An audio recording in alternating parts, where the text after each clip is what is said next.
transmitiendo desde la Ciudad de México.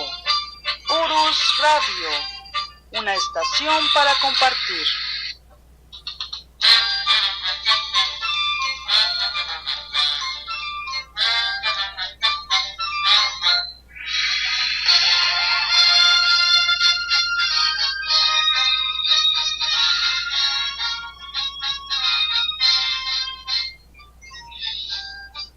Hola, ¿qué tal? ¿Cómo están? Muy buenas noches, los saludos, soy Doris y estamos transmitiendo en vivo desde la cabina de Urus Radio, su programa de la verdadera historia de México, aquí precisamente en el distrito, bueno, ya no es Distrito Federal, es Ciudad de México. Y bueno, estamos aquí con el profesor Francisco Mendoza. Profesor, ¿cómo está? Buenas noches. Licenciada, amigos, muy buenas noches tengan todos ustedes. Pues vamos a continuar con los temas de los fusilamientos en México. Ya es el capítulo número 7 y vamos a saludar a alguien que está por acá en el chat. ¿Quién fue el primero? Citlali Hernández dice buenas noches a todos. Buenas noches, Citlali. Hola, buenas noches. Y pues sí, vamos a continuar con los fusilamientos en México. La semana pasada hubo un pequeño corte en la transmisión. De hecho, Citlali precisamente nos informó que ya no se escuchaba nada y sí vimos que nos llegó un mensaje de Spreaker donde decía que había un error de 21 segundos. Y pues en esos 21 segundos sí se perdieron algunas pequeñas cositas que a lo mejor ahorita el profesor nos va a aclarar, porque estaba hablando precisamente de que después de la muerte de Juárez estaba la situación muy álgida, ¿no, profesor? En México. Y bueno, empezaba a hablar de la llegada de Porfirio Díaz y nos estaba diciendo, bueno, sí nos dijo, nada más que nos escuchó, cómo era Porfirio Díaz, creo. Bueno, sí, lo que mencionamos en ese pequeño lapso que se nos fue la señal es que Porfirio Díaz todo lo solucionaba con fusilamientos y poníamos el ejemplo de aquel famoso telegrama "Mátalos en caliente", y que bueno, era algo muy usual en la época porfirista, el fusilamiento de todos los rebeldes. Fue lo que mencionamos en esos segundos, licenciada. Ah, perfecto, profesor, muchas gracias, porque sí se quedó así como que, ¿qué diría? ¿Qué pasaría? Pero bueno, estamos aquí continuando con este tema, y el día de hoy, ¿de quiénes nos va a hablar, profesor? Bueno, la semana pasada empezamos a platicar de José de León Toral. Vamos a dar un marco más amplio al fusilamiento de León Toral, al fusilamiento del padre Agustín Pro, y vamos a platicar de un detalle bien interesante ahí de la banda del automóvil gris. Y yo creo que ya será el penúltimo programa. La semana que entra platicaremos de un fusilamiento histórico en México, que es el del general Felipe Ángeles allá en Chihuahua, y fusilamientos que vinieron después, hasta el último en 1961 en México, de un militar. Yo creo que ahí terminaríamos la serie y comenzamos una nueva serie, licenciada. Perfecto, profesor.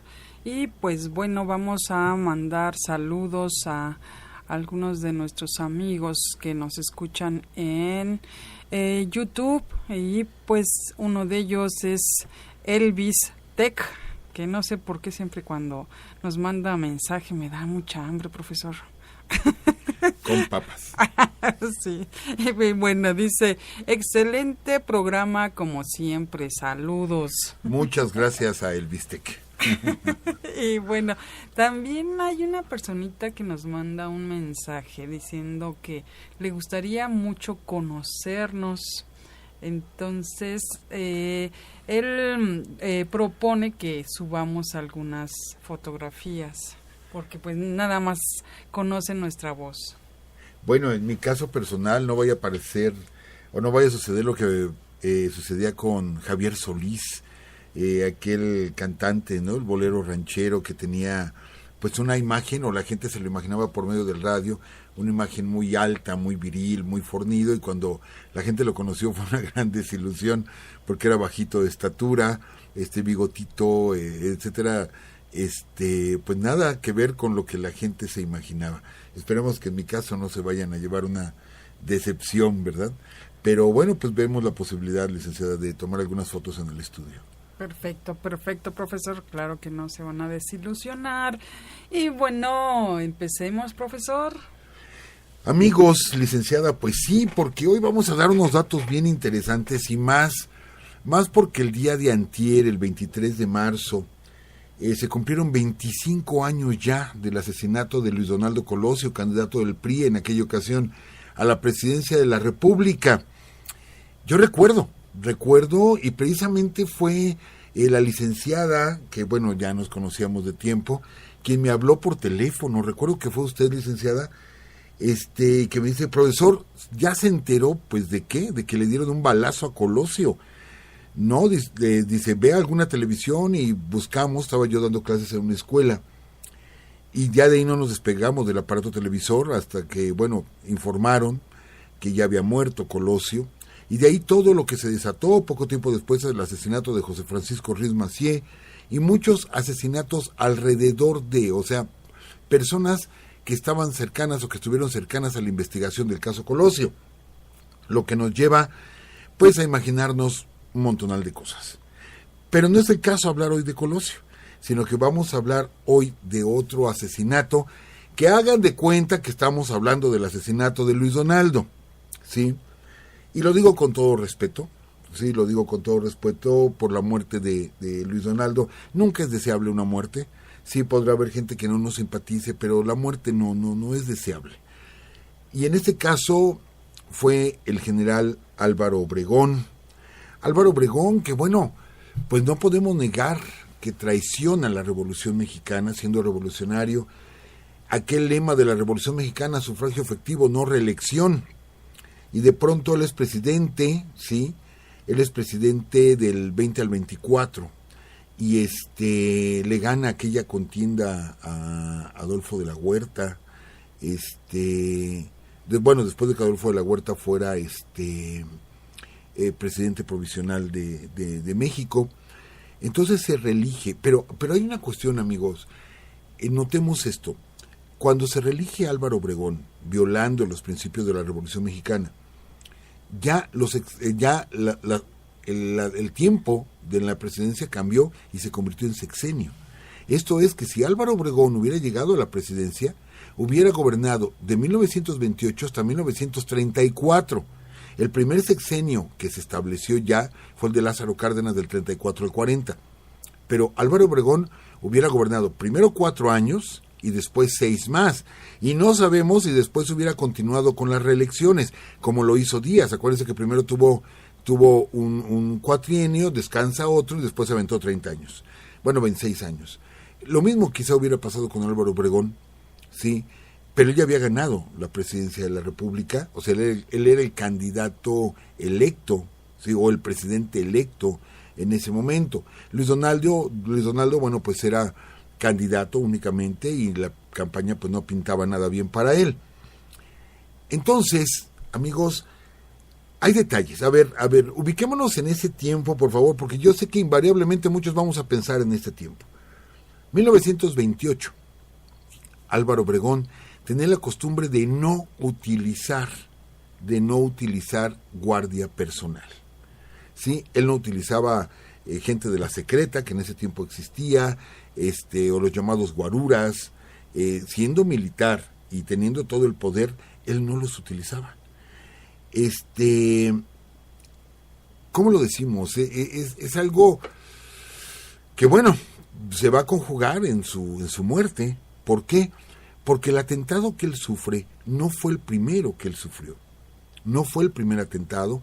De hecho, son varios atentados contra la vida de Álvaro Obregón. Hay uno en un tren que él viene viajando desde Tucson hacia, si mal no recuerdo, hacia Guaymas o hacia Los Mochis. Pero va en el ferrocarril y él le toca la cama de abajo, en el camarote donde él va viajando, le toca la cama de abajo. También porque, bueno, le faltaba un brazo y era como que más difícil utilizar la escalera. Pero su acompañante, él le dice a su acompañante que prefiere dormir en la cama de arriba, que porque va más cómodo, y su acompañante se lo permite, ¿sí? Y con un poco de esfuerzo, Álvaro Obregón sube a la cama. Y bueno, al ratito entra una persona y le tira 3 disparos, pero a la persona que estaba abajo, pensando que era Álvaro Obregón. A esta persona la detienen, el otro hombre quedó muy mal herido, y bueno, Álvaro Obregón increíblemente no fincó cargos en contra de él, porque era un atentado dirigido hacia él. A esta persona se le condenó por haber dejado herido a la otra persona, pero él no levantó ningún cargo contra esta persona, que era obvio que iba para matarlo, ¿sí? Hubo otro atentado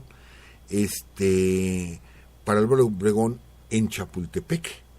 Él iba con su coche ahí en Chapultepec y se le empareja otro vehículo manejado por un hombre apellidado Segura Vilchis, ¿sí? Y le arrojan una granada a Álvaro Obregón. Le arrojan la granada rebota y cae debajo del coche, ¿sí? Causando heridas mínimas a los tripulantes.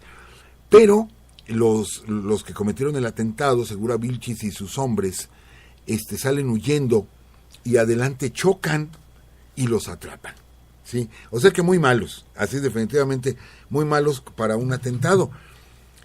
Vale mencionar, sí, que bueno, se escapan, pero se sabe quiénes son, o sea, los reconocen, la gente los ve escaparse y los reconoce.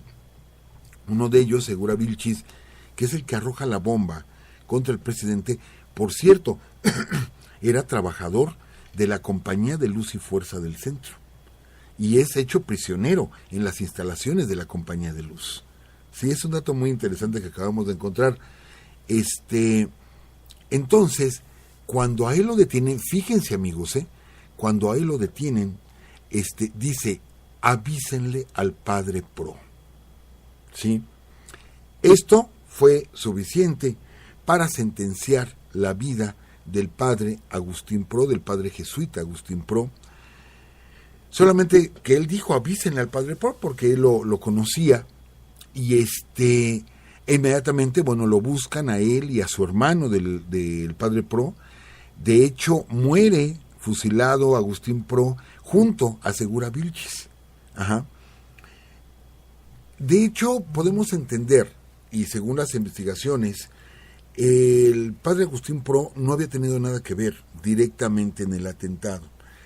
Vamos a explicar esta parte, amigos, vamos a explicarla de nuevo. Sucede que ya estando Plutarco Elías Calles en el gobierno de México, comienza a aplicar realmente lo estipulado en nuestra Carta Magna, en la Constitución del 17, sobre la separación de la Iglesia y del Estado. Cosa que no se estaba desde el 57, eso nos lleva a la Guerra de Reforma, nos lleva a la intervención francesa, y Porfirio Díaz, ¿sí?, no se mete con la Iglesia, ya lo hemos platicado. ¿Por qué? Tiene que haber aquí su esposa que falleció, esta Delfina, etcétera, etcétera.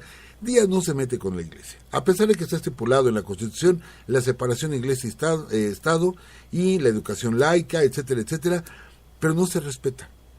Van pasando presidencias, estamos en la Revolución Mexicana, pues ni quién se acordara de eso.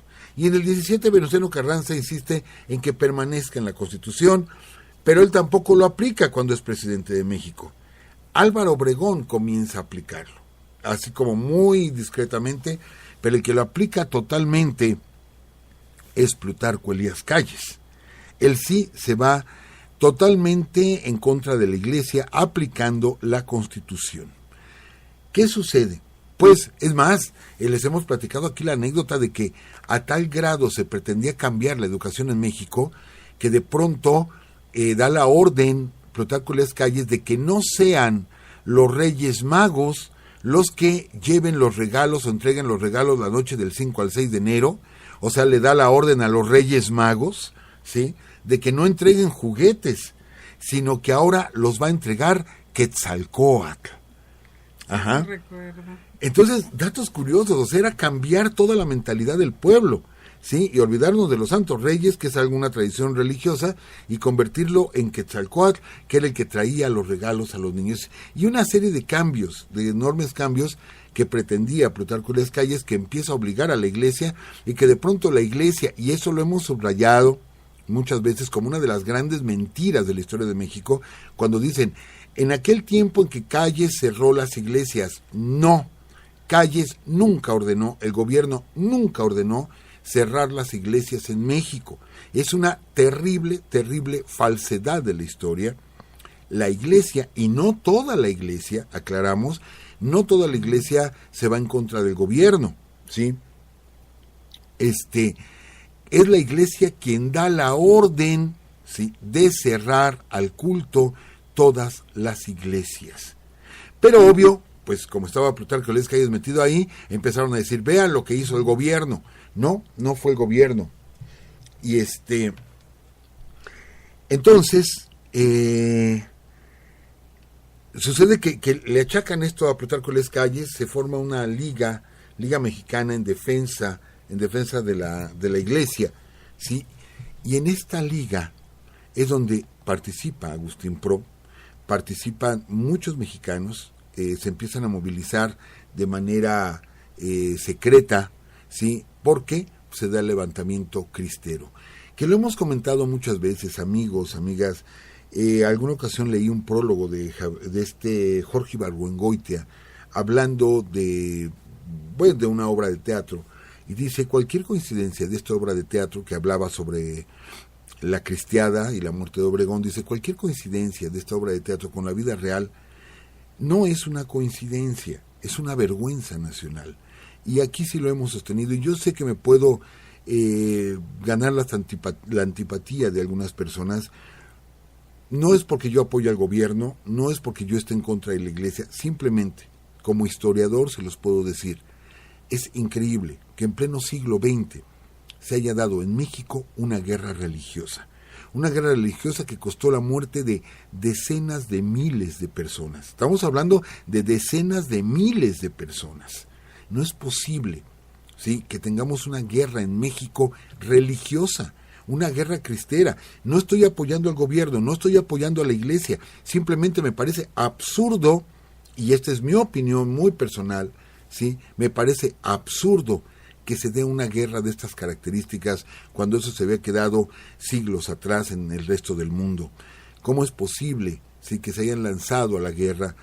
¿Cuántos miles de mexicanos tras la fe religiosa que después, y esto es histórico, amigos, esto es histórico, la misma iglesia se pone en contra de los cristeros y condena a los cristeros, y muchos cristeros mueren, ¿sí?, por instrucciones de la misma iglesia o bajo el amparo, los asesinos de la misma iglesia.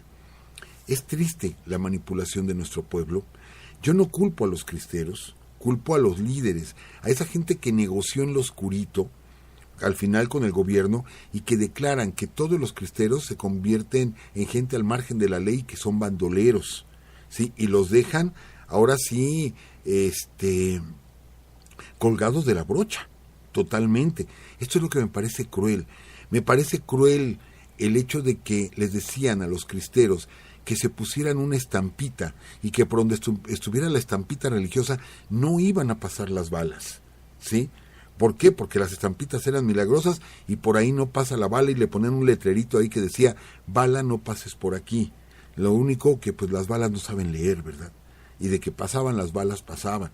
Me parece cruel, ¿sí?, la manera en que el gobierno reprime el movimiento cristero. Es de una manera cruel, porque fue una guerra ideológica totalmente, y el gobierno, para poner ejemplo, tenemos la vía México-Guadalajara, y ya en la zona de los Altos y de Jalisco, el gobierno cristero que capturaba, cristero que fusilaba y los colgaba de los cables telegráficos, y podía uno avanzar kilómetros y kilómetros viendo los cadáveres, ¿sí?, en los postes telegráficos. O sea que también fue una represión por parte del gobierno brutal. Ajá. Recordamos también por parte de los cristeros aquel famoso asalto al tren, donde murieron más de 350 personas incineradas, porque el líder cristero da la orden de que los quemen a todos, ¿sí? De que incineren los coches con la gente adentro. Y cuando un asistente le dice, es que mi general, a lo mejor ahí hay muchos católicos, ¿sí? O sea, gente buena. Y le contesta el general, pues ya cuando estén allá con Dios, que Dios decida quién es el bueno y quién es el malo, mientras los matamos a todos. No es posible que la costumbre de los cristeros era que cuando encontraban un maestro de escuela, un maestro rural, ¿sí? Le cortaban las orejas. Le cortaban las orejas por no enseñarle a los niños, ¿sí? La Biblia y el catecismo. Y se les cortaban las orejas. Fueron miles de maestros que fueron agredidos. Insisto, hubo crueldad de los dos bandos, tanto de los militares federales como de los cristeros, para que a fin de cuentas, en una negociación en la cúpula, la iglesia dice, sí, todo bien, y ahora todos los que andan de cristeros, todos están condenados, y los dejan como grupos de bandoleros, y únicamente fueron cazados por el ejército federal. ¿Cómo es posible que en México, en pleno siglo XX, tengamos una guerra de esta magnitud? Eso es lo que es vergonzoso, para los dos lados, insisto. Pero bueno, sucede que le arrojan la bomba a Álvaro Obregón, segura Vilchis, se salva Álvaro Obregón, nada más tiene algunos pequeños rasguños, y le hacen un juicio a Agustín Pro, hasta que lo fusilan poco tiempo después, acusado del atentado en contra de Álvaro Obregón. Tiempo después, Plutarco de Elías Calles, en una entrevista, no recuerdo ahorita el nombre del periodista que le pregunta, la verdad se me fue el nombre, del periodista que le pregunta, dice, ¿usted sabía que el padre Pro era inocente? Dice, sí, yo lo sabía, porque fue una orden de Plutarco de Elías Calles. Y le dice, bueno, ¿pero por qué lo hizo, general? Y él contesta, porque quería darles donde más les dolía, ¿sí? Esto lo asegura este periodista de voz del presidente Calles. Bueno, ya no era presidente en ese momento. Obregón lo quieren matar. A Obregón lo quieren matar porque él va a continuar el trabajo de Plutarco Elías Calles, porque él ya había comenzado con la aplicación de las leyes de la Constitución del 17, y es importante matar a Obregón o matar a Calles. Se convierte en una bandera fanática, válgame la expresión, una bandera fanática por parte de la Liga Defensora de los Derechos Religiosos en México. Van a buscar la manera de matarlo. Lo van a buscar y lo van a encontrar. ¿Cómo es que encuentran esta forma? Pues bien, resulta que ya es candidato electo, es presidente electo Álvaro Obregón, y varios diputados del estado de Guanajuato le organizan una comida en el restaurante La Bombilla, ¿sí? Allá en San Ángel. Vale la pena comentar que el general Joaquín Amaro, si mal no recuerdo, que era el jefe de seguridad, o vamos, el que defendía la plaza de la Ciudad de México, y que estaba a cargo de la seguridad de Álvaro Obregón, le dijo, mi general, no vaya a la comida, no le vayan a arrojar una bomba. Plutarco, Álvaro Obregón, pues era mal comediante, ¿verdad? Y se aventó un mal chiste, porque dice, en todo caso no será una bomba, será una bombilla, ¿sí? Y pues dando a entender que, bueno, iba a ese restaurante y que pues no le interesaba lo que pudiera pasar. Efectivamente, fue Álvaro Obregón al restaurante La Bombilla, llega, ¿sí? Hay diferentes versiones, unos dicen que estaba terminando de comer y ya estaba en el postre, otros dicen que apenas estaba iniciando la comida, lo que dice sabe, empecemos. Yo no quería llegar a este tiempo, bueno, hace 25 años, pero ustedes recordarán esa famosa canción que estaba sonando justo en el momento del atentado contra Colosio, ¿no? La de, ¿cómo se llama? ¿La Culebra?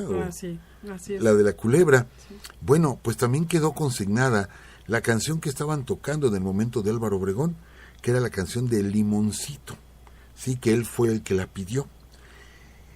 Y bueno, están todos comiendo, departiendo. Para esto, amigos, León Toral, sí, tenía una guía religiosa. Esta guía religiosa era la religiosa María Concepción de la Yata, mejor conocida como la Madre Conchita. Mucho se ha especulado alrededor de todo esto,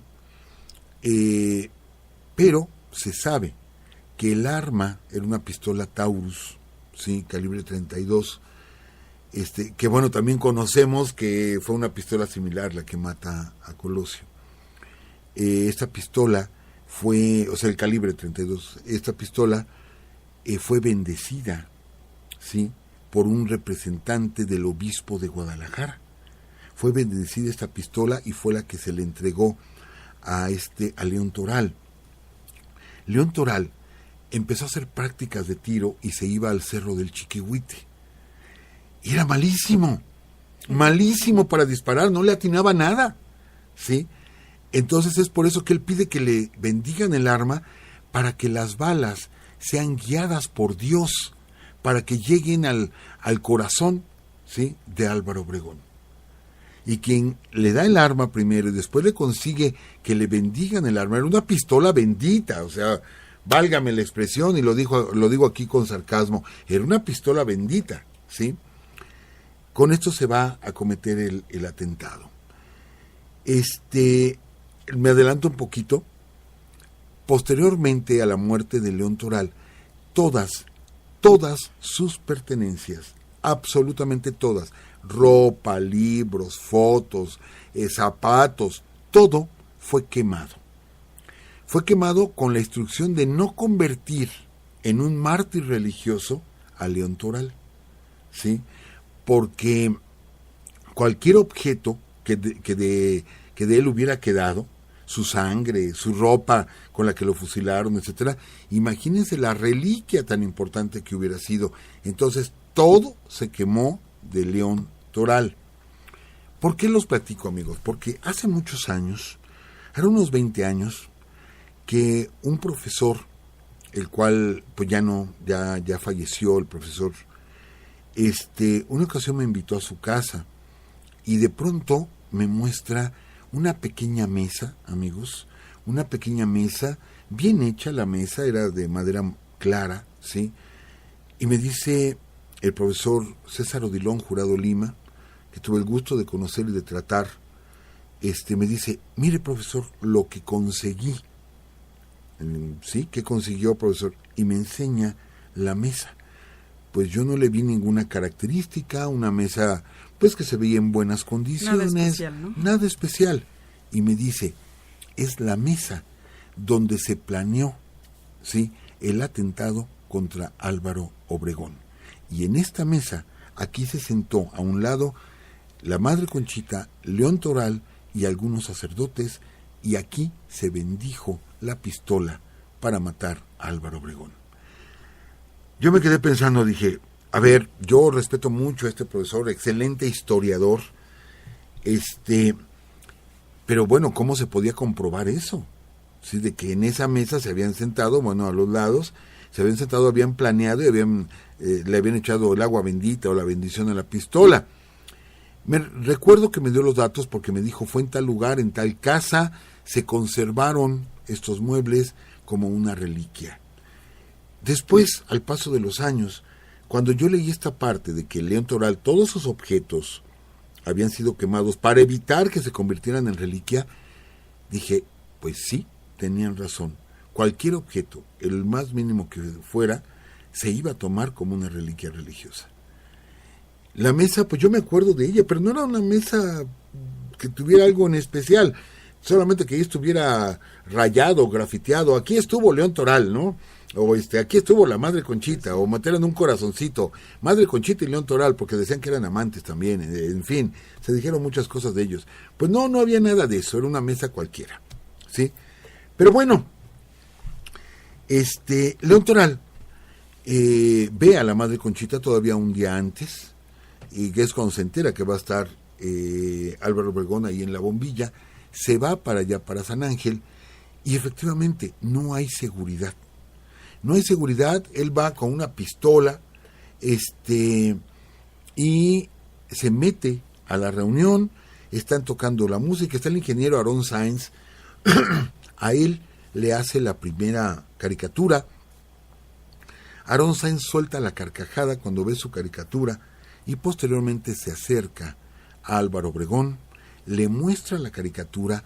Álvaro Obregón toma el cuaderno de León Toral, con el brazo que le quedaba, ¿sí? Acuérdense que le faltaba un brazo. Y en ese momento saca la pistola, ¿sí? Saca la pistola León Toral y le da el primer balazo en la cara. Ajá. Y después le suelta 5 balazos más, los cuales le pegan en un costado, ¿sí? del cuerpo. Pero el primero ya era mortal de naturaleza, porque es en la cabeza, fue en la cara. El primero ya es mortal de naturaleza. Pero como él se inclina, de hecho, él cae sobre la comida. Les digo que hay muchas versiones, estaba empezando a comer o estaba ya terminando, y hay muchos que dicen que quedó embarrado de mole, porque le habían servido mole con arroz.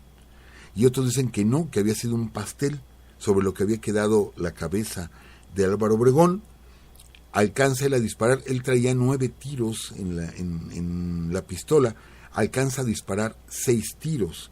Esto es, le mete 6 balazos a Álvaro Obregón. Lo detienen, se lo llevan, lo golpean, ¿sí? Se lo llevan a la delegación de policía, a la penitenciaría. Moriría en Lecumberri, precisamente León Toral, porque para allá se lo llevan a Lecumberri. Lo torturaron, ahí sale el nombre de la madre Conchita, ahí se empiezan a hacer las investigaciones. Pero, cosa curiosa, cuando se están haciendo las investigaciones, los 2 abogados, él tiene 2 abogados que están defendiendo a León Toral durante su juicio, y es algo muy curioso, amigos, ¿sí? Estos 2 abogados, al hacer todas las investigaciones, encuentran que Plutarco Elías Calles está ligado a todo esto. Pero antes de que ellos lo digan en pleno juicio, uno de los abogados muere envenenado con una nieve de limón, ¿sí? Se pone muy mal desde que se toma esa nieve de limón y muere 2 o 3 días después envenenado, dice la autopsia. Y el otro abogado muere atropellado afuera del juzgado donde estaba llevando a cabo el juicio, muere atropellado. Parecía que todo era importante para hacer callar que Calles tenía que ver en todo esto. Pero uno dice, a ver, espérame, es que todos vimos a León Toral donde llega, le da un balazo en la cara y 5 balazos en el cuerpo. ¿Cuál duda hay? Ahora, León Toral hasta le bendijeron la pistola y tiene que ver con el obispo de Guadalajara y con la madre Conchita. ¿Dónde entra Plutarco Elías Calles? Amigos, ¿dónde entra el gobierno en el momento que le hacen la autopsia al cuerpo de Álvaro Obregón y le encuentran 19 orificios de bala? ¿Sí? A ver, otra vez, nos vamos para atrás y leemos la historia. Dice, es que le dio 6 balazos. ¿De dónde aparecieron 19 entradas? O sea, 19 trayectorias distintas. Lo peor, ¿sí? De 5 calibres distintos. Había pistola 9 milímetros, pistola 45, pistola 32, etcétera, etcétera.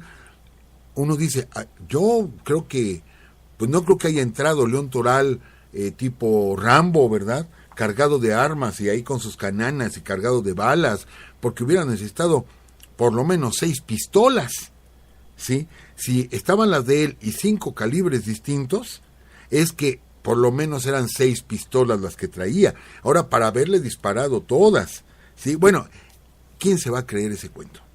O sea, ¿quién se va a creer? No ese cuento de las balas, sino ¿quién se va a creer que León Toral fue un asesino solitario? Que él disparó, claro que disparó León Toral, claro que disparó, hay muchos testigos, ¿sí? Pero, ¿y las demás balas? ¿Y las demás trayectorias de la bala? ¿Sí? Esto es lo que están investigando los abogados. Pero ¿quién cree que les da la información a los abogados? Los meseros, ¿sí? Los meseros que trabajaban en la bombilla. 3 o 4 meseros que estuvieron ahí y que vieron el cuerpo hecho añicos, y que sabían que había habido más disparos. Ellos lo declaran y cuando los van a llevar a declarar, lo que ellos querían era, pues si León Toral lo van a agarrar, no se va solo. Porque esto, obvio que fue concertado, obvio que hubo más tiradores, pues aquí van a caer cabezas. Y van a llevar a los meseros de la bombilla a declarar. ¿Y qué creen, amigos, que sucedió? Pues no sucedió que se metieron en una bronca y se agarraron a balazos. Bueno, hubo un pleito de cantina y todos los meseros de la Bombilla cayeron muertos. Fíjense nada más qué cosas tan extrañas pasan, ¿no? Todos murieron, ¿sí? Entonces no hubo nadie que declarara de que había 13 orificios más de bala en el cuerpo de Álvaro Obregón. ¿Qué entendemos con esto? Pues obviamente un crimen de Estado. Un crimen de Estado. Era importante desaparecer a Álvaro Obregón. Álvaro Obregón se iba a quedar 6 años en la presidencia, del 28 al 34, y de ahí ya no nos lo hubiéramos quitado de encima. Entonces podríamos decir, alguien que salvó a la patria. No, es que no es la manera de hacerlo. Insistimos, por eso hablamos hacia el inicio del programa, nosotros no vamos a avalar un asesinato, no vamos a avalar un crimen. No es la forma, y más que México venía de una revolución con más de 1 millón de muertos para lograr el sufragio efectivo y la no reelección. México se ensangrentó por completo. Entonces, no puede ser que de esa forma, ¿sí?, se solucionen los problemas en México. No puede ser. Pero bueno, es como muere León Toral. Les digo, sí, fue culpable. La madre Conchita, ahora que se puso muy de moda las Islas Marías, va a dar 20 años a las Islas Marías, donde deja sus votos religiosos y se convierte pues en una persona civil, se casa, no tiene hijos, pero se casa. Y yo recuerdo algunas entrevistas con la madre Conchita, ya después de que ella salió de prisión, ¿sí? Todavía la siguieron entrevistando a la madre Conchita. Pero así fue el fusilamiento de León Toral. Él sabía que lo iban a matar. De hecho, él había comentado de que en el momento que lo agarraron después de dispararle a Obregón, él daba por hecho que ahí mismo lo mataban. No sabía que iba a sobrevivir todavía 9 meses en lo que fue el juicio, la investigación y todo esto. Pero bueno, amigos, les dije, no estoy hablando del asesinato de Colosio de hace 25 años, no, nada que ver, nada que ver. Pero vieran cómo hay coincidencias, amigos, con el asesinato de Álvaro Obregón. Y bueno, en ese tiempo decían, ¿quién mató a Álvaro Obregón? Y la gente decía, ¡cállese! ¿Sí? Y creo que todo el mundo sabía de lo que estaba hablando. Pero bueno, poco tiempo antes, amigos, un fusilamiento muy famoso en México. Y lo voy a platicar muy rápido. La banda del automóvil gris, porque se nos está acabando el tiempo, la banda del automóvil gris. Amigos, estamos hablando del año de 1914. Cuando la Ciudad de México es tomada, en diciembre de 1914, 1915, es tomada la Ciudad de México por las tropas convencionistas, y el gobierno de la Ciudad de México, la seguridad de la Ciudad de México, fue la única ocasión que estuvo en manos de zapatistas, ¿sí?, del ejército zapatista. Él era quien cuidaba la Ciudad de México, ¿sí?, que por ahí algunos amigos del Sindicato Mexicano de Electricistas, queridos amigos, les hemos platicado esto y les decimos, el ESME nació bajo un gobierno zapatista, sí, el único que ha habido en México, bueno, en la Ciudad de México. Pues bien, de pronto aparece una banda de asaltantes que acostumbraba robar directamente a la gente rica, ¿sí? Pero esta banda, los zapatistas los persiguen, no los pueden atrapar, pero cuidan la ciudad y no se vuelven a aparecer. Y cuando salen los convencionistas y regresa Venustiano Carranza a la Ciudad de México, vuelve a aparecer la famosa banda del automóvil gris. Amigos, no teníamos 250,000 taxis en la Ciudad de México como los tenemos ahora. Tendríamos cuando mucho 1,000 coches en la Ciudad de México, cuando mucho. Ahí he leído datos de que había 800, pero algunos que dicen 1,200, digo, bueno, la media, 1,000 coches en la Ciudad de México. Creo que un coche, ¿sí?, gris, etcétera, era fácilmente reconocible, y más, porque los coches no se hacían en México. Entonces todo el mundo sabía quién tenía coches y cómo los habían importado. Se sabía de quién era, ¿sí? La Ciudad de México estaba gobernada por Pablo González. Pablo González, que después sería el que planeó el asesinato y la traición de Emiliano Zapata. Esta banda del automóvil gris cometió varios ilícitos porque se vestían de militares y llegaban con órdenes de cateo a las casas, y llevaban la orden firmada por el general Pablo González, representante del gobierno de Venustiano Carranza. Acuérdense que cuando regresan los carrancistas se dedican a robar y a saquear lo que pueden. De ahí surgió el término carrancear, ¿sí?, que significa robar. Pues bien, lo que es épico en este caso es que la banda del automóvil gris, cuando es capturada por la presión de la gente, capturan a la banda del automóvil gris, el fusilamiento fue filmado, porque unos años después se realizó una película de cine mudo mexicana que se llama así, La banda del automóvil gris, y la escena del fusilamiento es real, amigos. Es real, no se actuó, es el fusilamiento real de los miembros de la banda. Pero ¿qué creen, amigos? Aquí es donde entra la anécdota, el estilo de Urus Radio, la investigación que hacemos. Resulta que Pablo González tenía una amante, así, literal, una amante, y esta amante era una corista muy conocida, muy guapa, muy hermosa, la mujer, llamada Mimi Derba. Ándale. Y aquí como que varios van a decir, a ver, espérame, Mimi Derba, pues ella actuó con Pedro Infante y con Jorge Negrete. Así es, resulta que Mimi Derba en alguna ocasión llegó a mostrar algunas joyas y de pronto los dueños de esas joyas decían, esas joyas me las robaron a mí. Resulta que Pablo González era el que estaba detrás de la banda del automóvil gris, ¿sí? Patrocinaba y les daba escape a la banda, pues un carrancista, les daba escape, les firmaba salvoconductos, les firmaba las órdenes de cateo y ellos le pagaban con parte del botín. Y él se las regalaba a Mimi Derba y luego Mimi Derba las lucía y los dueños las llegaron a encontrar, ¿sí? En poder de Mimi Derba, que años después, bueno, ella fue, ¿se acuerdan de la abuelita mala de Chachita en Ustedes los Ricos? Sí, nosotros los pobres no sale, pero en Ustedes los Ricos sale, sí, y que posteriormente en Dos tipos de cuidado es la mamá de Jorge Negrete. Bueno, pues ella es Mimi Derba, ella fue amante de Pablo González y ella se quedó con joyas que robaba la banda del automóvil gris. ¿Qué les parece, amigos? El detalle me parece increíble cuando se le respeta tanto a Mimi Derba por sus grandes actuaciones y resulta que, bueno, había tenido estos amoríos, que bueno, eso no es condenable, pero al final ella fue beneficiaria de los robos famosos que hasta el mismo general Zapata le manda una carta a Venustiano Carranza donde le reclama los robos y la inseguridad que hay en la Ciudad de México, que no se vivió mientras estuvieron los zapatistas ahí, pero llegaron los carrancistas y todo cambió, pues hasta el mismo Zapata menciona a esta banda del automóvil gris. ¿Qué les parece, amigos? ¿Qué les parece, licenciada? Pues tremendo, profesor, no sabíamos este dato, está interesantísimo. Y bueno, tenemos muy poquito tiempo y hay muchas cosas que comentar. Tenemos varias personas aquí en el chat. Está Juan Carlos Pérez Carmona, dice saludos estimados profesores y a todos ustedes compañeros.